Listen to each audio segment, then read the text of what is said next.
Ya, pemirsa, Ketua Majelis Hakim Wahyu Imam Santosa mencecar asisten rumah tangga Verdi Sambo, Susi, yang bersaksi di sidang Richard Eliezer selaku terdakwa kasus pembunuhan Yosua. Dalam persidangan, Susi kerap menjawab tidak tahu saat ditanya Majelis Hakim.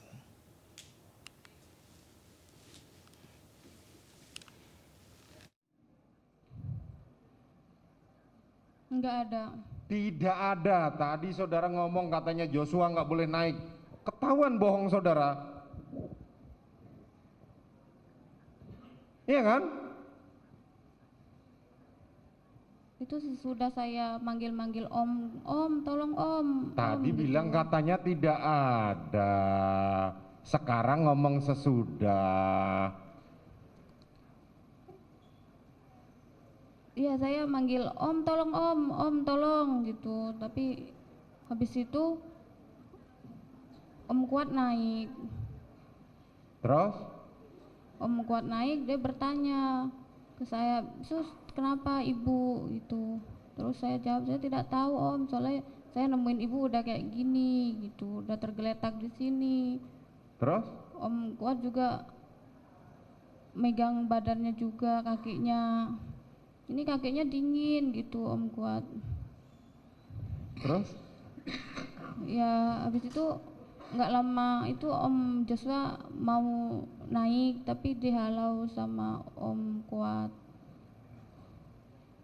Kuat ini apa? Supir kan? Siap, Supir kan? siap. Kok berani dia pegang tubuhnya majikannya? Masuk akal nggak?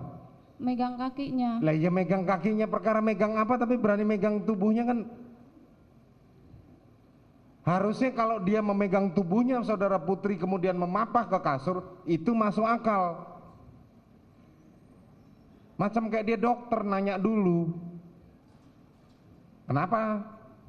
Oh saya pegang kakinya dulu ya. Ya dia, "Kenapa Sus, ibu kayak gini?" "Saya tidak tahu om." Tapi pas Om Kuat megang kakinya, ini kakinya dingin banget gitu. Logika saya, kalau saya menemukan atau orang menemukan lagi tergeletak, itu yang dipikirkan adalah nggak bertanya ada apa. Oke, mari kita naikkan ke atas, kita dudukkan supaya yang bersangkutan bisa istirahat. Bukan bertanya atau berantem, melarang, hei kau nggak usah naik ke atas. Bukan seperti itu. Cerita kamu nggak masuk di akal. Paham? Nanti kamu ditanya anggota majelis lain, ditanya saudara jaksa, ditanya penasihat hukum, berubah lagi ceritamu.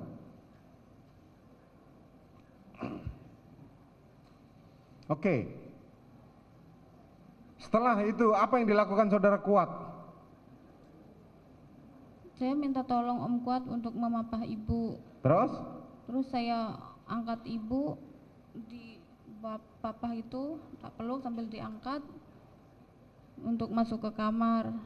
Saya bantuin Om Kuat, tapi Om Kuat Kamar mandinya bukan jadi satu dengan kamar? kamar mandinya di luar. Oke, di luar. Terus?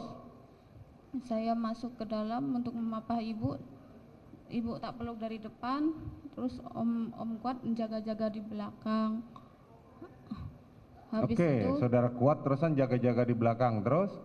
habis itu saya masuk ke kamar. Terus saya dudukin ibu dulu untuk beres-beres kasurnya yang berantakan. Saya beresin kasur, selimut, sama bantal, sama tata kembali untuk nidurin ibu. Baru habis itu saya nidurin ibu ke kasurnya ibu dulu. Terus? Habis itu Ya, pemirsa, kelanjutan sidang pembunuhan berencana Brigadir Yosua hari ini kembali dilanjutkan dengan menghadiri 11 saksi dari Jaksa Penuntut Umum, termasuk KRT Sambo, para mantan ajudan dan kakak Sambo. Dan pemirsa, telah bergabung bersama kami selaku pakar hukum pidana ada Bapak Abdul Fikar Hajar. Halo, selamat sore Pak Fikar. Selamat sore. Ya, Pak Fikar mungkin dari tadi juga sempat menyaksikan dan mengikuti jalannya persidangan dengan 11 saksi pada hari ini. Kalau Bapak melihat sejauh ini seperti apa keterangan saksi Bapak? Ya, saya kira keterangan saksi-saksi yang didengar hari ini kan seluruhnya dibawa oleh jaksa. Nah, maksudnya adalah untuk memperkuat dakwaan. Tetapi pada kenyataannya, umpamanya saksi yang pembantu ini, ya, saksi siapa namanya itu, Susi. pembantu rumah tangga, Susi, ya, dia agak gagap juga, ya, tidak bisa menjelaskan atau kurang jelas menjelaskan keadaan-keadaan yang dia temui atau dia hadapi pada waktu itu. Gitu. Karena itu kemudian banyak ditegur oleh majelis hakim, saya lihat, ya, untuk membetulkan keterangannya. Gitu. Mungkin karena karena kebaruannya menghadapi sidang pengadilan, dia agak gagap mungkin itu juga. Gitu. Di samping mohon maaf, umpamanya dari tingkat pendidikan kan juga dia di bawah gitu ya, artinya kurang tidak mendukung pengetahuannya tentang pengadilan ini. Nah, karena itu ketika dia memberikan keterangan agak tergagap-gagap dan agak agak kagok lah gitu istilahnya. Ya, jadi kelihatannya sedikit tidak lancar gitu ya. Oke, kalau Pak Fikar lihat dia Susi ini ada gagap dan agak kagok seperti itu, ada kemungkinan ada faktor dari tekanan dari pihak lain kalau Anda lihat sebagai pengamat pakar hukum pidana seperti itu. Ya, kalau kemungkinan itu pasti ada gitu ya, kalau kemungkinan. Tetapi melihat kualitas orangnya, maksud saya melihat siapakah Susi itu, kan gitu, dia cuma pembantu rumah tangga yang mungkin juga pendidikannya tidak terlalu tinggi gitu, sehingga penalarannya juga tidak terlalu cepat gitu. Nah, karena itu bisa dimaklumi juga gitu kalau umpamanya ketika dia menjawab pertanyaan agak tergagap-gagap ya. Tetapi juga yang harus dicatat adalah ketika pertanyaan itu mengenai realitas atau keadaan nyata yang dia hadapi pada waktu itu, ya mestinya sih dia mengetahui gitu, dia lancar menjelaskan keadaan waktu itu. Iya, betul. Gitu. Tetapi nyatanya kan dia agak tergagap-gagap. Saya kira saya tidak bisa lebih jauh menganalisa ya apakah dia umpamanya ada kepentingan atau ada ketakutan bahkan gitu. Kalau dia menyatakan yang memang dia lihat sebenarnya, umpamanya dia takut bagaimana gitu ya. Sepertinya itu yang terlihat gitu ya. Kalau kalau dari pernyataannya sejauh ini, pernyataan yang Anda paling sorot di bagian mana, Pak Fikar? Nah, pernyataannya sebenarnya sih sebagai seorang saksi yang awam gitu ya pernyataan-pernyataan jujur sebenarnya gitu. Hanya saja itu tadi yang saya bilang, ketika dia menghadapi sidang seperti ini, sepertinya juga dia ada kepentingan ya nggak tahu ya, ini analisa saya ya, kepentingan untuk membela majikannya atau apa gitu ya, sehingga dia nggak lancar gitu loh. Mestinya kan dia lancar saja menjelaskan, menceritakan keadaan-keadaan ketika peristiwa itu terjadi dan dia ada di sana gitu. Biasanya kan seperti itu gitu ya. Jadi kalau sepertinya menurut sepertinya dia takut salah gitu, takut keliru gitu. Ya. Kalau menurut Pak Fikar sendiri sebagai pakar hukum pidana ini, saksi berkata demikian kagok dan agak sedikit terdesak, ini hal yang wajar atau enggak sebenarnya biasanya dalam persidangan seperti ini? Ya, sebenarnya sih wajar saja bagi orang yang baru pertama kali menghadapi persidangan, itu sikap yang wajar gitu. Ya, tetapi biasanya itu ada adaptasi. Tidak beberapa lama, umpamanya 5 sampai 10 menit, biasanya orang mulai beradaptasi dan bisa menjawab gitu, bisa menjawab pertanyaan dengan lancar. Saya kira ini juga hakim juga dengan kemampuannya yang prima ya akan bisa menggali apa-apa yang bisa yang diketahui oleh saksi ini gitu. Hakim, jaksa dan penasihat hukum saya kira juga akan mampu menggali apa yang dibutuhkan dalam persidangan ini dari keterangannya saksi gitu. Oke, kalau Pak Fikar lihat ini kan saksi ART Susi berulang kali dicecar hakim, bahkan kuasa hukum Eliezer juga mencecarnya, menyebutkan saksi ini berbohong. Nah, tanggapan Anda sendiri seperti apa ini? Karena berbeda-beda antara BAP dengan pernyataan dia pas di sidang tadi. Ya, nah itu ya salah satunya adalah itu. Kalau ketika dia menyatakan membuat BAP, dia menyatakan sesuatu yang benar gitu ya, maka dia akan lancar. Karena nggak dibuat-buat kan gitu. Ketika di dalam sidang dia akan cerita apa adanya, sebagaimana dia ceritakan juga dalam BAP gitu. Nah, tetapi kalau lain gitu ya, nah kita nggak tahu kan, apakah BAP itu hasil pengakuan dia atau dia diajari atau apa, kan kita nggak ngerti juga kan, kita nggak tahu juga, ya kan. Nah, tapi ketika ditanya di sidang, ini kan spontanitas sebenarnya. Nah, di sidang ini seharusnya dia bisa bercerita keadaan yang sebenarnya dia hadapi ketika peristiwa itu terjadi gitu. Mestinya sih seperti itu gitu ya. Apalagi umpamanya dia sudah disumpah gitu. Ya kan, dia ngerti kalau orang disumpah itu kalau berkata bohong pasti ada konsekuensinya kan begitu. Ya. Nah, saya kira itu. Hanya saja mungkin teknik bertanyanya yang harus sedemikian rupa sehingga dia merasa lancar untuk menjawab. Mestinya itu yang diperhatikan gitu oleh pihak-pihak di dalam persidangan. Oke, kalau tadi Pak Fikar bilang kalau nggak dibuat-buat akan lancar, apakah artinya Pak Fikar juga mengamini seperti banyaknya masyarakat di luar sana bahwa memang Susi ini sedang berbuat-buat atau sedang berbohong? Kalau perkataannya tidak logis, ya itu pasti berbohong gitu, ya kan? Kan saksi tidak berdiri sendiri di dalam peristiwa itu. Ada saksi-saksi lain juga gitu, yang bisa dikonfirmasi dengan keterangan saksi lain gitu. Nah, karena itu kalau dia agak melenceng gitu ya, agak keluar dari alur cerita, ya itu bisa ditafsirkan berbohong kan begitu, ya kan? Nah, inilah tugas hakim dan jaksa serta penasihat hukum mengejar itu, gitu, mengejar supaya dia tidak mencari pengetahuannya yang sesungguhnya gitu.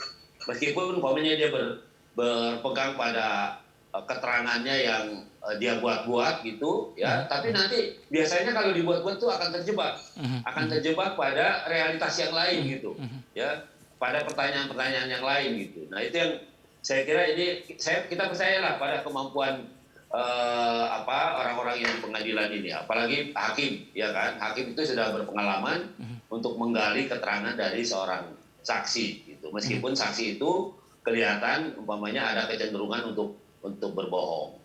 Biasanya sih biasanya menghadapi saksi-saksi seperti ini, hakim atau jaksa sering mengemukakan bahwa ini ada konsekuensinya keterangan saksi ini jika dia tidak menyatakannya dengan benar gitu. Artinya kalau dia keterangannya dibuat-buat, itu kan artinya keterangan palsu, artinya keterangan yang tidak sesungguhnya, dan itu ada ancaman hukumannya gitu. Saksi bisa ditempatkan juga jadi tersangka ya, jadi terdakwa gitu ya oleh hakim, khususnya oleh hakim, karena hakim yang punya kewenangan untuk mentersangkakan saksi kalau saksi menyatakan keterangannya sebagai keterangan yang tidak benar. Oke, Pak Fikar, kalau tadi Anda katakan nih hakim sudah berpengalaman, sangat berpengalaman sekali. Kalau Anda lihat dari jalannya sidang tadi dengan yang sekarang ini, apalagi khususnya untuk Susi, apakah sikap hakim dengan melontarkan pertanyaan kepada si Susi ini sesuai dengan SOP, apa wajar atau seperti apa? Hingga agar Susi tidak ketakutan dalam menjawabnya seperti itu. Ya, nah itulah sebenarnya ini kewenangan dan kemampuan hakim gitu. Karena biasanya orang yang tidak orang yang pikirannya tidak dipengaruhi oleh apapun gitu ya, dia akan lancar menjelaskan peristiwa-peristiwa yang pernah dia alami gitu. Nah, karena itu kemungkinan hakim perlu juga mengeluarkan satu triknya gitu supaya dia menyatakan yang sejujurnya. Nah, saya kira itu yang dilakukan hakim itu. Ya, tidak semata-mata hakim umpamanya sengaja menunjukkan kewenangannya yang besar, tidak semata-mata itu, tetapi setiap orang yang didengar di pengadilan itu kan sebenarnya untuk membantu menemukan kebenaran gitu, menemukan kebenaran sehingga apakah benar orang yang dibawa sebagai terdakwa ini dia melakukan tindak pidana atau tidak gitu, melakukan kejahatan atau tidak. Nah, itu kan fungsinya itu saksi-saksi. Nah, karena itu hakim biasanya mengejar gitu ya kan, yang punya kepentingan sebenarnya kan jaksa, karena jaksa yang membawa perkara ini ke pengadilan jaksa itu punya kepentingan membuktikan dakwaannya. Nah, hakim sebenarnya si pemutus gitu, ya, yang memutuskan gitu apa yang dikemukakan oleh saksi, terdakwa gitu ya, atau ahli ya, yang dibawa oleh jaksa biasanya, atau saksi yang meringankan yang dibawa oleh penasihat hukum tersangka. Nah, hakim tinggal menilainya, ya, sebenarnya hakim tinggal menilainya. Nah, yang tidak jelas di dalam pikirannya, yang ada peristiwa yang belum jelas, nah baru hakim biasanya dia memperjelas dengan pertanyaan-pertanyaan yang detail gitu. Oke, Seperti itu biasanya. jadi artinya Pak Fikar ini majelis hakim ini tidak hanya sebatas bertanya aja, tapi ada strategi di dalam pertanyaan itu, dan setiap strategi itu khusus untuk tiap orang berbeda-beda ya Pak ya? Betul, betul. Jadi menghadapi orang seperti ini, maka biasanya hakim punya strategi sendiri dalam bertanya gitu. Sehingga orang akan mengungkapkan apa yang sebenarnya terjadi, walaupun dia berusaha untuk tidak mengatakan yang sebenarnya, umpamanya. Dengan teknik bertanyanya hakim biasanya orang akan terbuka begitu. Bapak, ini sebenarnya boleh nggak sih Pak seorang saksi memutarbalikkan fakta untuk melindungi bosnya seperti itu dalam kasus seperti ini? Kalau menurut hukum ya tidak boleh. Tidak boleh, artinya dia kan berbohong. Dan itu ada ancaman hukumannya. Ya, di dalam KUHP juga ada ancaman hukumannya. Nah, hanya saja itu tadi, seringkali ada kepentingan-kepentingan, umpamanya seperti ini umpamanya, pembantu rumah tangga dari seorang majikan yang majikannya didudukan sebagai terdakwa, kan begitu. Nah, pola relasi yang di rumah itu terbawa ke pengadilan gitu. Ya, jadi ada semacam umpamanya dia nggak enak sama majikannya kalau mau menyatakan yang sebenarnya umpamanya, itu pasti ada perasaan-perasaan seperti itu gitu. Nah, inilah teknik para profesional di pengadilan ini yang sebenarnya yang harus bisa menggali ya bagaimana seorang pembantu rumah tangga ini bisa menceritakan apa yang sebenarnya terjadi, baik itu oleh penasihat hukum, oleh jaksa maupun hakim. Tapi yang paling berkepentingan sebenarnya jaksa, karena jaksa lah yang membawa perkara ini ke pengadilan. Jadi dia yang paling punya kewajiban untuk membuktikan bahwa keterangan saksi ini mendukung dakwaannya. Itu yang sebenarnya ini yang seharusnya dilakukan oleh jaksa secara maksimal gitu. Oke Bapak, ini kan tiap kubu memiliki strategi khusus untuk melindungi dirinya atau untuk mengurangi masa hukumnya seperti itu. Nah, kalau Bapak lihat tadi, ini juga kuasa hukum dari Eliezer juga meminta majelis hakim menjerat Susi dengan pasal kesaksian palsu. Kalau menurut Anda sendiri seperti apa? Apakah semudah itu bisa dikenakan? Nah, itu tadi betul ya, artinya kalau memang umpamanya Susi ini kan pernah di BAP juga, ya kan? Betul. Artinya keterangannya ada di dalam BAP. Nah, petunjuknya adalah yang pertama, kalau dia memberikan keterangan yang lain dari BAP, pasti akan ditanyakan, kenapa tidak berlainan dengan BAP? Apakah ketika di BAP dia ditekan atau apa? Nah, itu yang ini, yang pasti dikejar ke sana gitu, ya. Nah, karena ketika orang di BAP, kalau dia tidak menerima tekanan apa-apa, dia akan menyatakan yang sebenarnya. Bahkan ya, teknik pemeriksaan di kepolisian kita sekarang kan sudah berkembang juga, ya. Biasanya orang dipersilakan secara bebas menjawab dengan menulis jawabannya sendiri di dalam satu kertas. Nanti baru disalin oleh pemeriksanya. Biasanya seperti itu. Nah, itu untuk menghindari pengaruh-pengaruh petugasnya supaya dia menjawab seperti ini gitu. Karena itu dituangkan dalam tulisan. Nah, tulisan itulah yang disalin oleh petugas yang membuat berita acara, ya, sehingga sama persis dengan isi dari tulisan saksi-saksi ini. Nah, kalau itu diterapkan, maka apa yang dituangkan di dalam BAP itu pasti adalah pikirannya saksi sendiri atau pernyataannya saksi sendiri, ya. Karena apa? Karena selain dia katakan juga dia tuangkan dalam tulisan tangan umpamanya. Nah, itu lebih efektif gitu untuk menggali keterangan saksi itu seperti itu biasanya gitu.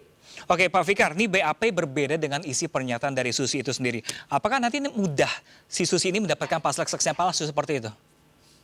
Bisa, ya, kalau berbeda 100% ya antara BAP dengan di pengadilan, dia bisa dijerat oleh ini keterangan palsu itu. Ya, hakim bisa memerintahkan saksi ini diproses gitu.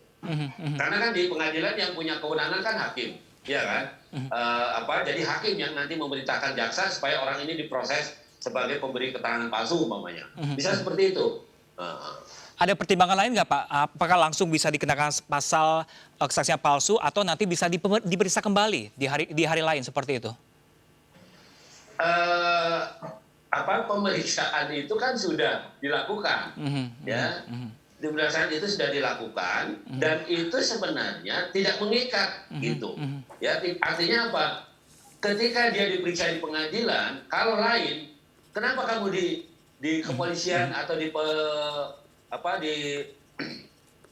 penyidikan kamu berkata seperti ini? Wah, saya dipaksa, Pak. Saya umpamanya mau dipukul, diancam mau dipukul. Nah, boleh. Alasan itu boleh, tapi itu harus dibuktikan. Betul nggak? Siapa yang lihat kamu diancam? Nah, itu nanti dipanggil saksi-saksinya. Betul nggak orang ini diancam sehingga dia memberikan keterangan seperti itu? Nah, itu seperti itu dikonfirmasinya, gitu. Oke, nah, kalau dia hanya menyatakan bahwa dia diancam, tapi tidak bisa umpamanya membuktikan bahwa memang dia diancam, biasanya ya hakim ya sudah. Nanti tinggal pilihan hakim. Dia akan menerima apa yang dinyatakan dalam berita acara atau apa yang dinyatakan di sidang pengadilan. Nah, itu sepenuhnya menjadi kewenangan hakim. Begitu. Oke, Pak, ini kalau detail pasal kesaksian palsu ini jerat pidananya berapa lama sih, Pak? Gimana? Dari detail pasal kesaksian palsu ini, sang saksi ini bisa dijerat berapa hukum pidana seperti itu, Pak? Berapa lama sebenarnya? Nah, iya. Kesaksian palsu itu bisa sampai 5 tahun lebih itu, ya. Nah, karena itu bisa ditahan, gitu. Ya, orang yang menyatakan kepalsuan pernyataannya yang palsu di depan pengadilan, itu kalau dinyatakan itu sebagai palsu, dia bisa langsung ditahan, langsung diperiksa, gitu. Oke. Ya, karena memberikan keterangan palsu itu, gitu. Jadi ini kan Susi ini disebut banyak berbohong oleh hakim dan juga masyarakat di luar sana juga menyebut Susi banyak berbohong. Jadi apakah ada kesempatan untuk Susi nanti untuk membela diri? Iya, membela dirinya kalau dia dipersoalkan sebagai memberi keterangan palsu kan. Nah, nanti dia bisa ketika diperiksa itu dia membela diri. Karena pada dasarnya begitu orang diperiksa di dalam satu perkara pidana, pada saat itu juga dia bisa membela diri. Membela dirinya sendiri atau dia minta pendampingan oleh penasihat hukum umpamanya. Nah, apa gunanya penasihat hukum? Ya untuk mendampingi supaya pemeriksaan itu berjalan fair. Itu satu. Yang kedua, kalau dia tidak bisa menjawab satu pertanyaan, gitu ya, dia boleh berkonsultasi dengan penasihat hukumnya. Pertanyaan ini tidak bisa saya jawab. Sebabnya ini. Nah, nanti penasihat hukum memberikan memberikan nasihatnya ya untuk menjawab pertanyaan itu. Apakah umpamanya dia bilang tidak tahu gitu ya, atau umpamanya dia keberatan menjawab pertanyaan itu karena apa? Nah, itu juga dicatat oleh penyidiknya gitu ya. Dia keberatan menjawab pertanyaan itu karena apa itu dicatat. Boleh, itu haknya seseorang gitu. Tetapi kalau dia menyembunyikan rahasia menyembunyikan umpamanya tindak pidana yang sebenarnya dia katakan itu sebenarnya juga kejahatan gitu ya. Nah, dia juga bisa dituntut ya. Tinggal kejelian penyidik nanti mencari apa yang dia tidak mau katakan gitu. Apa sebenarnya? Ya, itu juga akan dicari dari saksi-saksi yang lain gitu loh. Oke, Pak Fikar, kalau terakhir Pak Fikar, ini bagaimana sih pertimbangan hakim mengetahui bahwa ini pernyataan saksi ini benar atau enggaknya? Apakah selain dari BAP juga dari pernyataan saksi atau dari seperti apa Bapak biasanya? Ya, satu BAP ya. Apakah dia konsisten dengan apa yang dia pernah nyatakan dalam BAP? Nah, memang banyak terjadi ketidakkonsistenan. Karena apa? Karena alasannya ketika di BAP dia diancam mau dipukul atau bahkan dipukul oleh penyidik gitu ya. Sehingga dia mengiyakan saja mau di BAP. Nah, sekarang di pengadilan dia berubah. Nah, bisa seperti itu. Nah, tetapi kalau saksi-saksi biasanya tidak ada ancaman. Ancaman itu dulu maksud saya. Kalau sekarang tidak ada ancaman juga. Ya. Nah, biasanya cuma ketakutan saja. Gitu. Nah, ketakutan inilah yang juga seringkali ya tidak selalu gitu ya. Seringkali juga dimanfaatkan oleh penyidik untuk mensinkronkan cerita saksi ini dengan saksi yang lain umpamanya. Oke. Padahal saksi ini nggak mengetahui umpamanya seperti itu. Nah bisa saja seperti itu terjadi gitu. Oke, Nah karena baik. itu bisa di pengadilan ini dites benar nggak dia menyatakan seperti yang ada di dalam berita acara. Nah gitu kan. Kalau dia bilang tidak benar, nah itu nanti dipanggil pemeriksanya. Ya, jadi pemeriksaannya dipanggil. Apakah ketika diperiksa orang ini ditekan atau tidak, disuruh baca atau tidak, ya baca ulang baru kemudian dia menandatangani. Nah itu biasanya diperiksa oleh hakim untuk mengejar benar nggak perkataan orang ini memang dia dipaksa atau tidak dipaksa gitu. Oke, baik. Terima kasih banyak Bapak Abdul Fikar Hajar selaku pakar hukum pidana. Terima kasih atas insight-nya dan berbagi informasi bersama kami. Terima kasih banyak Bapak. Salam sehat selalu. Yo, sama-sama. Selamat sore. Sore Bapak.